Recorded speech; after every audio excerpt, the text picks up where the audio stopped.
们大脑大概有一个20秒一次的一个脑电波，而这个脑电波跟我们的脑脊髓液流动是非常有关系的。你可以想象你的大脑里面呢，好像一个波浪，这个波浪是每20秒钟会来一次的，然后就把大脑的脊髓液带进来，然后就可以把大脑洗干净。如果我们今天可以很有效率的去加强这个20秒钟一次的脑电波，就可以让我们大脑脊髓液的流动变得更干净。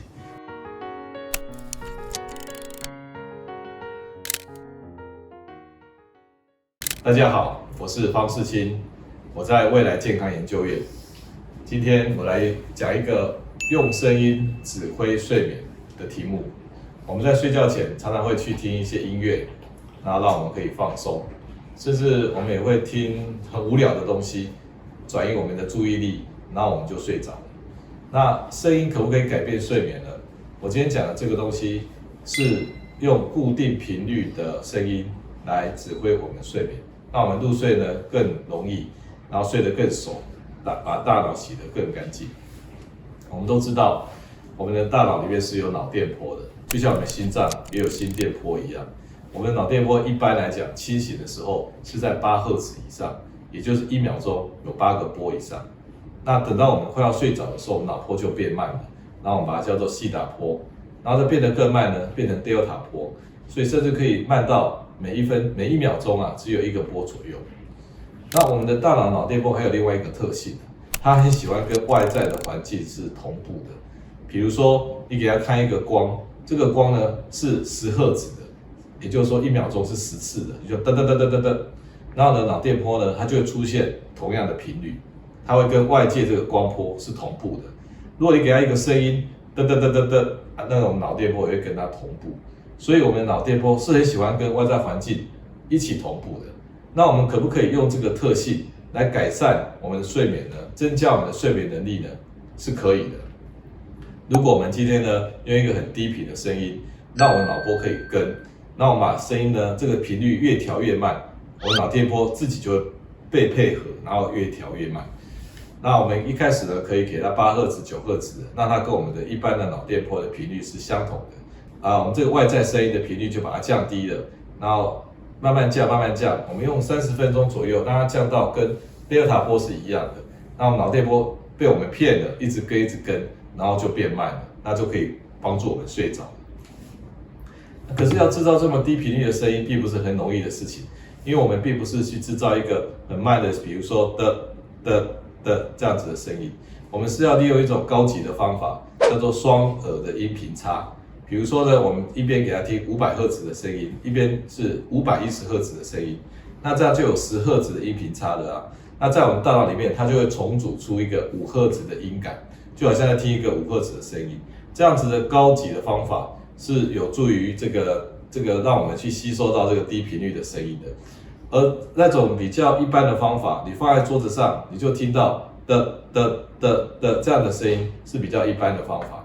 也是会有效果的。但是我们这个双耳的音频差产生的效果呢，是更符合生理性的。那我们都知道，如果睡着了以后，我们脑波呢会变得很慢，那大脑血流也变得很低。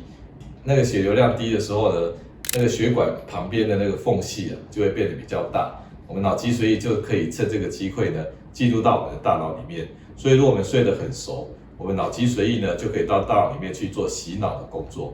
那如果今天呢，一个大脑呢没办法洗得很干净，就会产生神经退化的疾病。所以熟睡可以洗脑，洗不干净得到神经退化的疾病。那我们大家都要熟睡那我们怎么样来把这个洗脑的功夫做得更好呢？有一个方法，在2019年 Science 杂志就发表了一篇 paper， 他提到说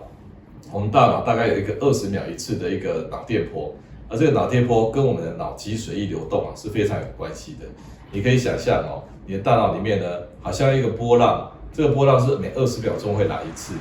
然后就把大脑的脊髓液带进来，然后就可以把大脑洗干净。如果我们今天可以很有效率的去加强这个20秒钟一次的脑电波，就可以让我们大脑脊髓液的流动变得更干净。你可以想象，你面对一个好像有点混乱的，有的是1赫兹的脑电波，有2赫兹的，有0.1赫兹的， 0.5赫兹的，好像需要一个指挥。而这个指挥呢，可以让大家很协调的那这个指挥如果今天它是用0.05赫兹，也就是一个非常慢的一个 delta 波，然后让这个大脑呢可以配合它，那加强这个0.05赫兹的同步的频率，就可以加强这个洗大脑的功夫。所以今天呢讲的题目有2个重点，也就是说我们如何利用外界的声音帮助我们的睡眠。